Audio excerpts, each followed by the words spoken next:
Sprite को अपने catch से छोड़ने के बाद इकरिस स्प्राइट के साथ न्यूयॉर्क आता है और फिर न्यूयॉर्क से वो लोग आते हैं ओलंपिया, जहाँ पे वो लोग फेस्टोस से मिलते हैं। इसके बाद ओलंपिया में आके इकरिस देखता है कि जूरस वहाँ पे मरा पड़ा हुआ था और तब फेस्टोस इकरिस से कहता है कि जूरस की हत्या की गई थी और जूरस के सिर पे 5 उंगलियों के निशान पाए गए थे। इसके बाद ओलंपिया से इकरिस और स्प्राइट चले जाते हैं टाइटेनोस, जहाँ पे उनकी मुलाकात होती है थैनोस से।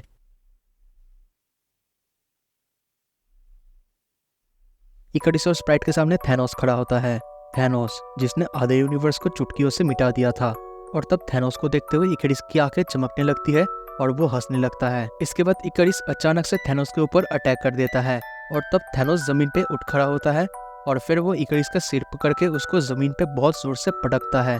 इसके अगली पल इकरिस अपने पैरों पे उठ खड़ा होकर स्प्राइट से कहने लगा कि जितनी जल्दी हो सके उतनी जल्दी वो ओलंपिया पहुंचे और वहाँ के लोगों को सावधान कर दे, तब तक वो थैनोस से निपट लेगा। और यह कह के इकरिस एक टाइम पोर्टल खोलता है और थैनोस को लेकर उस टाइम पोर्टल के अंदर घुस जाता है। और तब थैनोस और इकरिस उस पोर्टल के जरिए वेरियस टाइमलाइंस पे जाने लगे और अपनी लड़ाई लड़ने लगे। वेरियस टाइमलाइंस पे लड़ने के बाद इकरिस और थैनोस फिर से टाइटेनोस वापस लौट आए। टाइटेनोस लौटने के बाद मैड टाइटन थैनोस घायल पड़े हुए इकरिस के पास जाता है और फिर उसका सिर पकड़ के उसके सिर को उसके बॉडी से अलग कर देता है। पर तब हमें पता चलता है कि वो असल में असली इकरिस था ही नहीं, बल्कि वो तो स्प्राइट के द्वारा बनाया गया इकरिस का एक इल्यूजन था। और जब थैनोस को यह बात पता चली तब थैनोस पागलों की तरह चिल्लाने लगता है और तब हमें दिखते हैं असली इकरिस और स्प्राइट, जो थैनोस को पीछे से देख रहे थे। थैनोस को देखते हुए इकरिस स्प्राइट से कहता है कि मुझे जाने दो वरना वो फिर से भाग जाएगा। पर स्प्राइट इकरिस से कहती है कि तुम्हें तो चोट लगी है, हम इस लड़ाई को अभी के लिए जाने देते हैं, हम बाद में थैनोस से निपट लेंगे।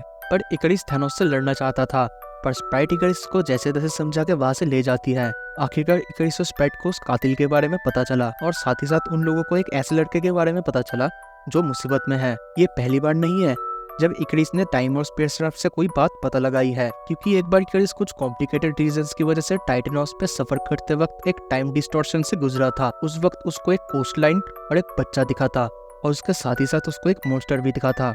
और तब इकरिस मशीन को उस जगह का पता लगाने के लिए कहा था। इसके बाद इकरिस उस कोस्टलाइन में जाके उस बच्चे से मिलता है और वो उस बच्चे से उस मॉन्स्टर के बारे में पूछता है। और तब वो बच्चा इकरिस को देखते हुए थोड़ा हैरान होकर उससे पूछता है कि वो कोई भगवान है कि नहीं। पर इकरिस उस लड़के को सीधा सीधा जवाब देते हुए कहता है कि उस सवाल का जवाब देने से उसको कोई फायदा नहीं होगा, तो वो उस सवाल का जवाब नहीं देगा। इसके बाद इकरिस उस लड़के से आगे कहता है कि मैं कोई भगवान नहीं हूँ और एक भगवान कभी ये नहीं कहेगा कि वो कोई भगवान है, तो फिर हाँ, मैं भी एक भगवान हूँ और तुम भी एक भगवान ही हो। और मैं दोबारा से तुमसे ये सवाल पूछता हूँ, क्या तुमने किसी मॉन्स्टर को देखा था?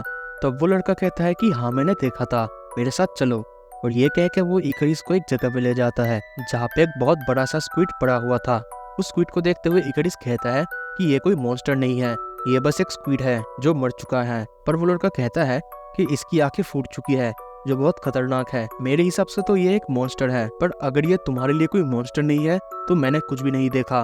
पर इकरिस उस लड़के से कहता है कि उसने उस मॉन्स्टर को यहाँ देखा था। पर वो लड़का इकरिस से कहता है शायद तुमने भविष्य देखा है, क्योंकि अभी तक यहाँ पे कोई भी मॉन्स्टर नहीं देखा गया है।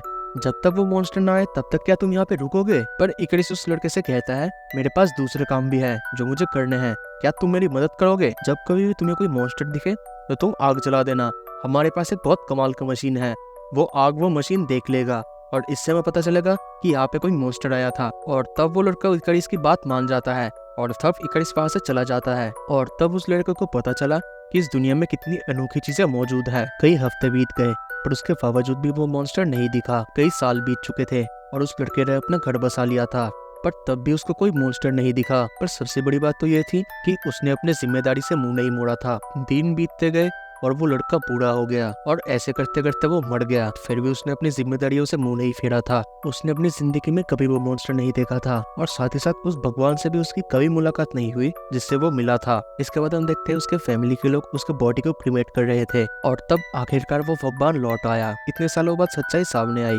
कि उन लोगों के पापा पागल नहीं थे। इकरिस को देखते ही उस बूढ़े आदमी का ग्रैंडसन उससे कहता है कि इकरिस की वजह से उसके ग्रैंडपा की जिंदगी खराब हो गई। उसके ग्रैंडफादर ने अपनी पूरी जिंदगी उस मॉन्स्टर को तलाशने में बिता दिया था, जो मॉन्स्टर कभी दिखा ही नहीं। तब इकरिस उस लड़के से कहता है कि उसने भी अपनी पूरी जिंदगी मॉन्स्टर्स को तलाशने में बिता दिया था।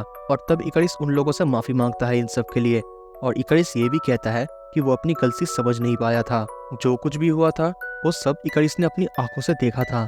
तब उस बूढ़े आदमी का बेटा गुस्से से इकरिस से कहता है कि उन्होंने अपनी पूरी जिंदगी बर्बाद कर दी। पर जब वो लोग इकरिस के ऊपर चिल्ला रहे थे तब इकरिस उस लड़के की तरफ देख रहा था और कई सेकंड्स में इकरिस को अपनी गलती का एहसास हो गया था, क्योंकि इकरिस समझ चुका था कि जिस लड़के को उसने टाइटेनोस पे देखा था वो लड़का नहीं है जिससे उसकी मुलाकात हुई थी, बल्कि वो तो उस लड़के का ग्रैंडसन था। और तब कई सालों के इंतजार के बाद आखिरकार वो मॉन्स्टर आ चुका था और तब इकरिस ने उस मॉन्स्टर के साथ लड़ाई की और वो उस मॉन्स्टर के खिलाफ जीत गया। तो हम चले आते हैं अपनी मेन स्टोरी लाइन की तरफ, जहाँ पे इकरिस और स्प्राइट ओलंपिया लौट आए थे और वो लोग असल में क्या हुआ था वो सभी लोगों को बताने लगे। पर इकरिस और स्प्राइट से थैनोस के बारे में सुन के ड्रूइग उन बातों को विश्वास नहीं करता और तब वो इकरिस से सबूत मांगता है और तब इकरिस अपने मुंह में लेके चोट की तरफ इशारा करके उससे कहता है कि मुझे लगे चोट के निशान और जूरस के चोट के निशान जरूर मैच करेंगे। और तब ड्रूइग और इकरिस के बीच की गर्मा गर्मी देख के स्प्राइट उन लोगों को एक दूसरे के साथ लड़ने के लिए मना करती है क्योंकि थैनोस यहाँ पे है। और तब स्प्राइट ड्रूइग से पूछती है कि अब हम क्या करें।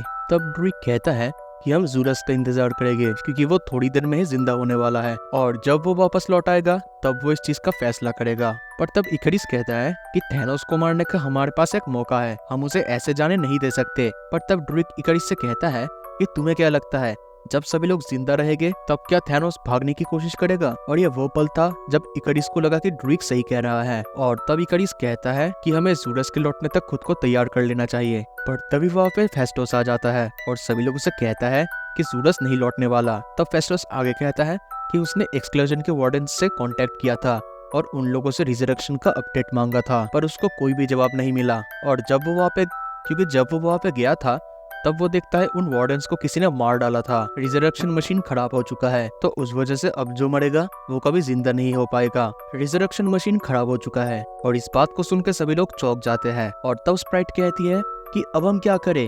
तब ड्रूइग कहता है कि अब हम वो करेंगे जो सिस्टम चाहता है, हमें अब एक नया इटर्नल प्राइम चाहिए। और तब वहाँ करे सभी लोग एक दूसरे के ऊपर आरोप लगा रहे थे इन सभी चीजों के लिए। उन लोगों का कहना था कि यह काम उन्हीं में से किसी ने किया है ताकि वो इटर्नल प्राइम बन सके। वो लोग एक दूसरे के साथ बहस कर रहे थे तब हम सुनते हैं किसी की आवाज को और वो आवाज थी असल में सर्सी की, जो वहाँ पे आती है और उन लोगों के बहस को रोकती है। और तब वो वहाँ पे आके उन लोगों को एक तरफ जमा करती है जिन लोगों के ऊपर उसको भरोसा है और तब वो इकरिस के मुंह में लगे चोट को हील करती है।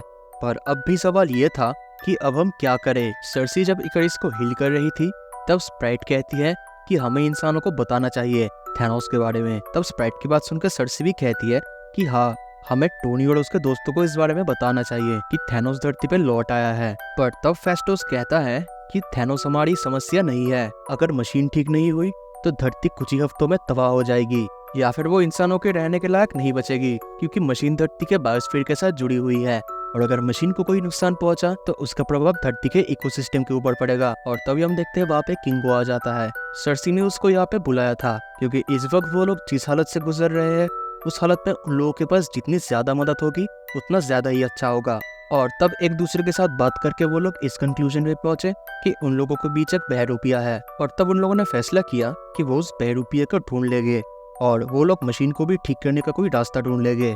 इसके बाद इकरिस न्यूयॉर्क पे टोबी डॉबसन के घर पे पहुंचता है और तब टोबी डॉबसन के घर में पहुंचता ही इकरिस टोबी डॉबसन से कहता है कि मेरा नाम है इकरिस, मैं एक इटर्नल हूँ और मैं तुम्हारी रक्षा करूंगा और अगर जरूरत पड़े तो मैं तुम्हारे लिए अपनी जान भी कुर्बान कर सकता हूँ। इकरिस की उन बातों को सुनकर टोबी डॉबसन कहता है कि अच्छी बात है, क्या मैं अपनी खिड़कियां बंद कर सकता हूँ क्योंकि मैं बारिश में भीग रहा हूँ। टोबी डॉबसन को लगता है कि वो सपना देख रहा है, पर अगर हम इसे सपने की जगह एक बुरा सपना कहे तो फिर वो शायद ज्यादा सही होगा।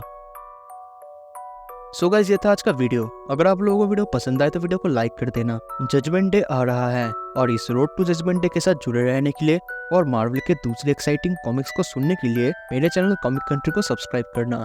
मैं मिलूंगा आपसे इसके अगले पार्ट में, तब तक के लिए गुड बाय।